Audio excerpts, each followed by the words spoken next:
అలాగే భారతీయ జనతా పార్టీ జాతీయ నాయకత్వం కొద్దిసేపటి క్రితం విడుదల చేసినటువంటి ఉమ్మడి ప్రకటనలో బీజేపీ టీడీపీ జనసేనలు కలిసి పోటీ చేయబోతున్నాయి. అది 2024 ఇప్పుడు జరగబోయేటువంటి ఎన్నికల్లో అటు లోక్సభలోనూ అలాగే రాష్ట్రంలోనూ అసెంబ్లీ ఎన్నికలకి కలిసే ఈ ఒప్పందం ఉండబోతోందని చెప్పి అధికారికంగా ప్రకటన జారీ చేసిన తర్వాత ఈ అంశం మీద రాష్ట్ర అధ్యక్షులు పురంధరేశ్వర్ కూడా కొద్దిసేపటి క్రితం రియాక్ట్ అయ్యారు.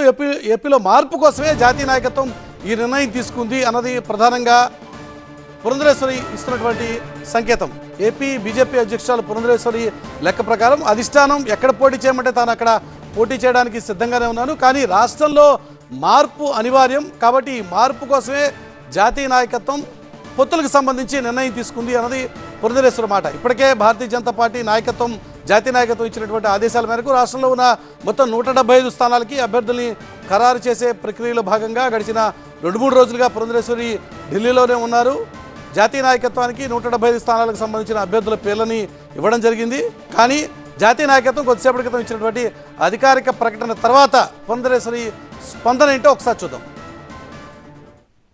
ఇవాళ రాష్ట్రంలో ఉన్నటువంటి పరిస్థితులను దృష్టిలో పెట్టుకుని మా అధినాయకత్వం ఏ నిర్ణయం చేసినా కూడా పొత్తులకి సంబంధించి అది రాష్ట్రంలో ఉన్నటువంటి పరిస్థితుల్ని దృష్టిలో పెట్టుకుని ఆంధ్ర రాష్ట్రాన్ని మెరుగైనటువంటి పాలన ఇవ్వాలి అనేటువంటి ఆలోచనతోటే నిర్ణయం చేస్తారు అని చెప్పి మీ ద్వారా మీ మాధ్యమంగా ప్రజలందరికీ కూడా తెలియజేసుకుంటున్నాం.